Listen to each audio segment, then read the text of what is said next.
Certes, les coupés Celica se suivent, mais en tout cas, ils ne se ressemblent pas. Pour cette nouvelle et 7e version qu'Étienne Breuer va vous faire découvrir et essayer dans un instant, Toyota a en effet abandonné les formes fluides, bio-design de la précédente génération au profit aujourd'hui d'une ligne racée et ciselée. Généralement destinés à plaire au plus grand nombre, les modèles japonais nous ont souvent habitués, il faut bien l'avouer, à des produits synthétiques, aux lignes insipides et sans saveur. Les précédentes Celica n'avaient jusqu'à présent pas véritablement échappé à la règle.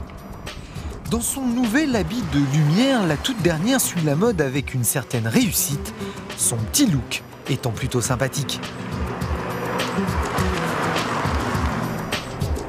La règle veut que les nouvelles versions prennent de l'embonpoint. Ce n'est pas le cas de la Celica puisque son gabarit a été revu à la baisse. Avec ses 4,33 m de long, elle perd 9 cm par rapport à sa sœur aînée. Régime sans sel aussi puisqu'elle maigrit d'une bonne poignée de kilos tout en ayant gagné en rigidité. Côté design, l'angle et la pointe semblent être les maîtres mots. Sa robe, faite d'arêtes marquées, rappelle incontestablement le fameux New Age design des Fords actuelles. Je suis pas sûr que ça vieillisse très bien.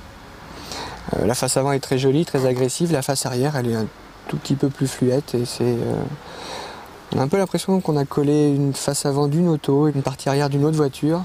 Les deux s'accordent pas forcément très bien, mais bon, on va peut-être s'y habituer. Le studio de style californien a pourtant réussi une jolie synthèse des tendances américano-germaniques actuelles et a donné le jour à une silhouette dynamique, doublée d'un regard qui ne laisse pas insensible.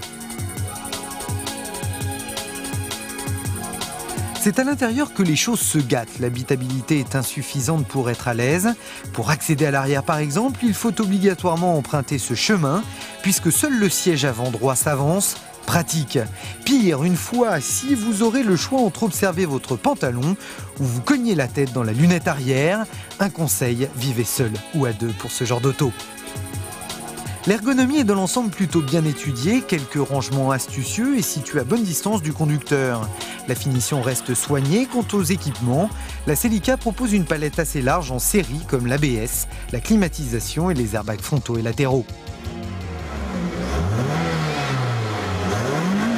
Le moteur est assurément son principal point faible. Plus bruyant que réellement mélodieux, ce 1800 cm3 multi-soupape, la distribution variable, développe 143 chevaux, trop léger pour affirmer ses prétentions sportives.